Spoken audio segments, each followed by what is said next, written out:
దీని ప్రభావం వల్ల హిందువుల యొక్క అస్తిత్వాన్ని దెబ్బతీసే ప్రమాదం ఉందని తెలిసినా కూడా వీళ్ళకి అక్కడ అనుమతి. మీకు తెలుసా, ప్రపంచంలోని అనేక దేశాల్లో నిషేధించబడిన ఒక మత సమావేశం ఇప్పుడు మన తిరుపతి పుణ్యక్షేత్రంలో జరగబోతున్నదని. జరగబోయే ఈ సమావేశంలో 8 నుండి 10,000 మంది గుమికూడటం మాత్రమే ఉద్దేశం కాదు. బాలాజీ ఆలయ పవిత్రతను, అసలు ఈ దరిద్రం ఎక్కడ మొదలైందో చెప్తే నోరెళ్ళ పెడతారు.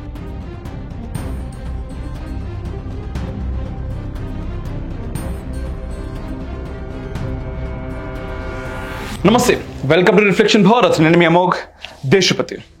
ఈ వీడియో మీకు నచ్చినట్టయితే లైక్ చేయండి, షేర్ చేయండి, కామెంట్ల రూపంలో మీ అభిప్రాయాలని తప్పకుండా తెలియజేయండి. ఇంకా మన ఛానల్ని సబ్స్క్రైబ్ చేసుకోకపోతే వెంటనే ఖచ్చితంగా సబ్స్క్రైబ్ చేసుకోరు. అండ్ మీ అందరికీ తెలుసు, మన మెయిన్ ఛానల్ దాదాపుగా 4,30,000కు మించినటువంటి సబ్స్క్రైబర్స్ ఉన్నటువంటి ఛానల్ని పక్కన పెట్టి మనం దీంట్లో వర్క్ చేస్తున్నాం. మళ్ళీ కొత్త ఛానల్ పక్కన పెట్టి, ఎందుకంటే మన ఛానల్ డిమానిటైజ్ చేశారు. 2 సంవత్సరాల్లో మనం ఎన్నో కార్యక్రమాలు చేస్తాం. దాదాపుగా తెలుగు నేలపైన ఎవరు చేయనని కాంక్లేవ్ చేస్తాం, యువ సభలు చేస్తాం, గ్రామ సభలు చేస్తాం, ట్రైబల్ ఏరియాస్లో తిరుగుతున్నాం. ఓన్లీ స్టూడియో మట్టికే మనం అంకితం కాకుండా గ్రౌండ్ లెవెల్కి వెళ్ళి పని చేస్తున్నాం. ఇంకా ఎంతో చేయాల్సింది ఉంది. మీకు పరిస్థితులు అర్థమవుతున్నాయని నేను అనుకుంటున్నాను. మన సబ్స్క్రైబర్లందరికీ ఖచ్చితంగా పరిస్థితులు అర్థమవుతాయి. ఖచ్చితంగా ఈ ఛానల్ నిలదొక్కుకోవడానికి మీ యొక్క ఆర్థిక సహకారం కూడా చాలా చాలా చాలా అవసరం. మీరు పంపే ప్రతి రూపాయి మాకు ఎంతో ఉపయోగపడుతుంది. దాదాపుగా 2 నెలల నుంచి మీరు చూస్తున్నారు అనుకుంటాను. ఎక్కడ కూడా ఫోన్పే కానీ ఎటువంటి సపోర్ట్ కూడా అడగట్లేదు. ఎందుకంటే చాలా ఇబ్బందిగా ఉంది అడగడానికి. కానీ తప్పట్లేదు, అడగకుండా ఛానల్ ముందుకు నడవడం చాలా కష్టంగా ఉంది.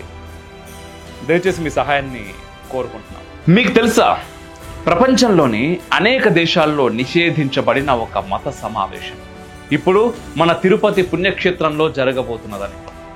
జరగబోయే ఈ సమావేశంలో 8 నుండి 10,000 మంది గుమికూడటం మాత్రమే ఉద్దేశం కాదు. బాలాజీ ఆలయ పవిత్రతను సవాలు చేస్తూ కోట్లాది హిందువుల విశ్వాసాన్ని తుంగలో తొక్కుతూ రేపటి కలహాలకు, అల్లర్లకు ఇస్తున్న సంకేతమని. అందులోనూ తిరుమల బ్రహ్మోత్సవాలు రాబోతున్న వేళ ఇలాంటి సమావేశానికి అనుమతిని ఇచ్చిర్రంటే ఇది కేవలం తప్పు మాత్రమే కాదు, మతపరమైన విపత్తుకు ఆహ్వానం. అసలు ఈ సమావేశం ఏంది? ఎందుకు అంత ప్రమాదకరం? అదేదో సునామీ రాబోతున్నది అన్నట్టుగా చెప్పడానికి గల కారణం ఏంది? ఎందుకు ఎన్నో దేశాల్లో ఈ సంస్థను నిషేధించారు? మన పవిత్ర తిరుపతిలో జరగడం వల్ల ఎటువంటి పరిణామాలు వస్తాయి అన్నీ తెలుసుకోవాలంటే ఈ వీడియో మీరు చివరి దాకా చూడండి. ఎందుకంటే ఇది కేవలం సాధారణ మీటింగ్ మాత్రమే కాదు, ఇది మన భవిష్యత్తు మీద ఒక దాడి. ఇదే జరిగితే మన హిందుత్వాన్ని పెకిలించడానికి ఎంతో సమయం పట్టదు.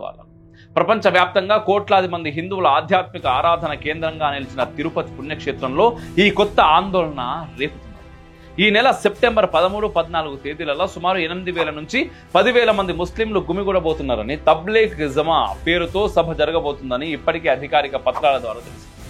అయితే ఇది కేవలం ఒక మతపరమైన సమావేశం మాత్రమే కాదని, దాని వెనుక ఉన్న అసలు ఉద్దేశం వేరే ఉందని, దీని ప్రభావం వల్ల హిందువుల యొక్క అస్తిత్వాన్ని దెబ్బతీసే ప్రమాదం ఉందని తెలిసినా కూడా వీళ్ళకి అక్కడ అనుమతి ఎట్లా దొరికింది అనేది ప్రశ్నార్థకం. అసలు ఏంది ఈ మీటింగ్? ఈ తబ్లీగ్ జమా గురించి మీరు విన్నారా? నాకు తెలిసి తబ్లీగ్ జమాత్ గురించి చాలాసార్లు విన్నారనుకుంటా. అన్నిటికంటే కూడా ఎక్కువగా కరోనా సందర్భంలో మన వాళ్ళందరికీ చాలా బాగా వినబడ్డటువంటి పేరు.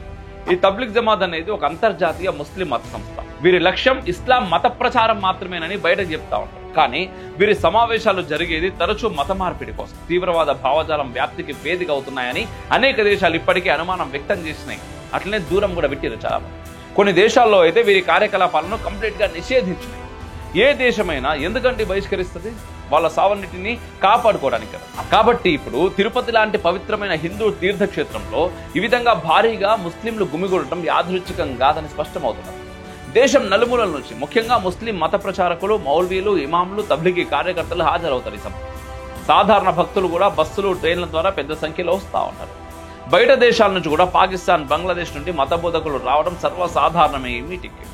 అసలు ఈ దరిద్రం ఎక్కడ మొదలైందో చెప్తే నోరెళ్ళ పెడతారు. 1930లో భారతదేశంలోని హర్యానా రాష్ట్రంలోని వివాత్ అనే ప్రదేశంలో ఈ ఉద్యమం మొదలైంది. దీని స్థాపకుడు మౌలానా ఇలియాస్ కాంధలవి. దీనికి పెట్టుకున్న పేరు తబ్లీగీ జమాత్. అంటే ఈ పేరులోనే పెద్ద బొక్క ఉన్నదని స్పష్టంగా అర్థమవుతున్నది కదా. తబ్లీగ్ అంటే మత ప్రచారం, జమాత్ అంటే గుంపు. దీని ఉద్దేశం చెప్పడం ఎట్లా ఉంటుందంటే, ప్రతి ముస్లిం తన మతం ప్రకారం నడవాలి, ఇస్లాం షరియా చట్టాలను ఖచ్చితంగా పాటించాలి, మరి తర్వాత వీలైనంత వరకు ఇతరులను కూడా ఇస్లాం వైపు తిప్పాలి. బయటకు వీరి ఉద్దేశం ముస్లింలను, మత బోధనలను బలపరచడం. అని చెప్తా ఉంటాం. కానీ లోపల ఇస్లాం కఠినత్వం పెంచడం, మత మార్పిడికి వేదికను కల్పించడం, తీవ్రవాదానికి బీజం వేసుడు అన్నట్టు. ఇక్కడ ఇతరులు అంటే ఎవరు? హిందువులు. ఫైనల్ గా ఏం చెప్తున్నారు, ఎందుకు పుట్టింది ఇది అంటే, హిందువులను ముస్లింలుగా మార్చడం కోసం. కేవలం మతం మార్చడంతో అయిపోయే వ్యవహారం ఇది. దేశంలో పుట్టిన ప్రతి హిందువుకి తెలుసు, ఇది మతం మార్చే వ్యవహారం మాత్రమే కాదు, ఉగ్రవాదుల్లాగా తయారు చేయడం, ఉన్మాదుల్లాగా తయారు చేయడం, దేశ వ్యతిరేకమైన పనులు వాళ్ళతోటి చేయించడం. మరి దీనివల్ల వాళ్ళకి ఏంది ఉపయోగం? ఈ దేశాన్ని పూర్తిగా ముస్లిం దేశంగా మార్చాలని చూడటం. అయితే ఇది ప్రపంచవ్యాప్తంగా కూడా వ్యాప్తి చెందాలని చూసింది. 1940లో పాకిస్తాన్, బంగ్లాదేశ్లకు వ్యాప్తి చెందింది. అక్కడి నుండి 1950-70 మధ్యలో మధ్యప్రాచ్యం, ఆఫ్రికా, యూరప్, అమెరికాకు చేరింది. వీరి కేంద్రం మాత్రం భారతదేశంలోని ఢిల్లీలో నిజాముద్దీన్ మార్కజ్లోనే ఉన్నది. ప్రపంచంలో అతిపెద్ద వార్షిక సమావేశాలు జరుగుతూ ఉంటాయి. ఎక్కడెక్కడి నుంచో ముస్లింస్ వస్తూ ఉంటారు. బంగ్లాదేశ్లో టోంగి ఇజ్తిమా అంటే ఢాకా దగ్గర 20 నుంచి 30 లక్షల మంది చేరి ఈ సమావేశం చేసుకున్నాయి. అలాగే పాకిస్తాన్లో రాయ్విన్ ఇజ్తిమా. మరి వీటిని ప్రపంచ దేశాలు ఎందుకు నిషేధించారు? మామూలు మతపరమైన సమావేశాలు కదా ఇవి అని మీరు అడగవచ్చు. జోక్ ఏంటంటే, కేవలం ముస్లిం మతమే ఉన్నటువంటి దేశాలే వీళ్ళని బహిష్కరించినాయి. సౌదీ అరేబియా అండ్ యుఏఈలో వీరు కేవలం మత ప్రచారమే చేస్తామని చెప్పినా కూడా అక్కడ ఉలమాలు వీరి విధానం వల్ల తీవ్రవాద భావజాలం, ఐసిస్, అల్ ఖైదా రిక్రూట్మెంట్ కు దారితీస్తుందని ఫిర్యాదు ఇచ్చింది. అంటే అక్కడ ముస్లింస్ కి అర్థమైపోయింది, ఈ సమావేశాలను ఇలాగే ప్రోత్సహిస్తే దేశం భ్రష్టు పట్టిపోతుంది. సో ఫైనల్ గా ఏమర్థమైంది? ముస్లిం దేశాలే ముస్లిం సమావేశాలు నిషేధించినాయి. 2021లో సౌదీ ప్రభుత్వం నేరుగా మసీదుల్లో వీరి ప్రబోధాన్ని నిషేధించింది. యుఏఈలో కూడా వీరి సమావేశాలు పబ్లిక్ భద్రతా కారణంగా నిషేధించబడినాయి.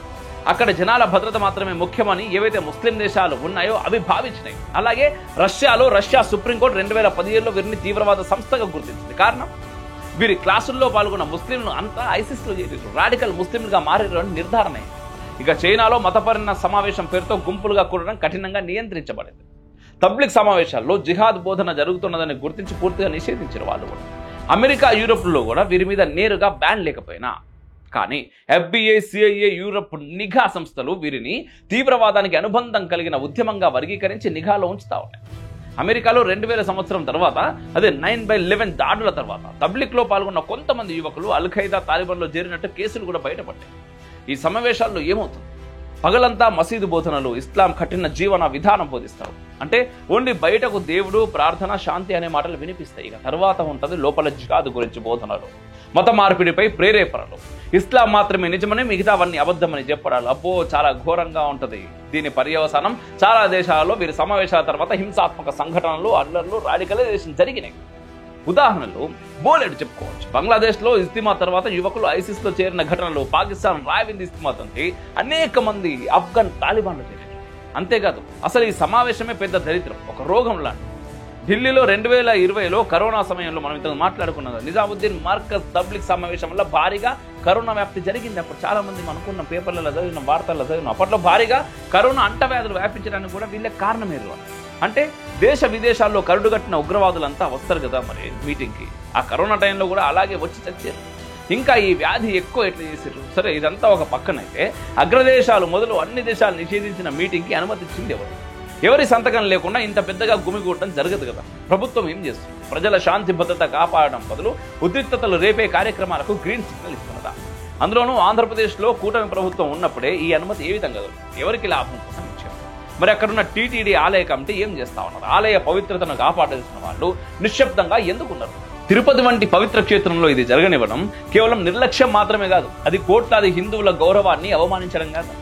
వాళ్ళకి ఇంత ధైర్యం రావడానికి కారణం ఒక్కటే, హిందూ సమాజం బలహీనమైపోయిందనే వారి తప్పుడు నమ్మకం. వాళ్ళు అనుకుంటున్నారు హిందువులను ఎన్నిసార్లు నొక్కినా, ఎన్నిసార్లు అవమానించినా వారు మౌనంగా భరిస్తారు. కానీ వాళ్ళు మర్చిపోతున్నారు, హిందువుల సహనం బలహీనత కాదు, అది శక్తి. హిందువుల నిశ్శబ్దం భయం కాదు, అది తుఫాను ముందు నిశ్శబ్దం. తిరుపతిలో ఇలాంటి కార్యక్రమం జరగడం అంటే కేవలం ఒక మత సభ మాత్రమే కాదు, అది కోట్లాది హిందువుల విశ్వాసం పైన నేరుగా విసిరిన సవాలు. ఈ సవాలుకు సమాధానం ఇవ్వడం ప్రతి ఒక్కరి ధర్మం. ప్రభుత్వం ముందుగానే చర్యలు తీసుకోవాలి. ప్రజల్లో అల్లర్లు చెలరేగక ముందే, ఉద్రిక్తతలు పెరగక ముందే దీనిని అడ్డుకోవాలి. లేదంటే రేపటి ప్రతి ఘర్షణ, ప్రతి రక్తపు చుక్కకు ప్రభుత్వమే బాధ్యత వహించాల్సి వస్తుంది.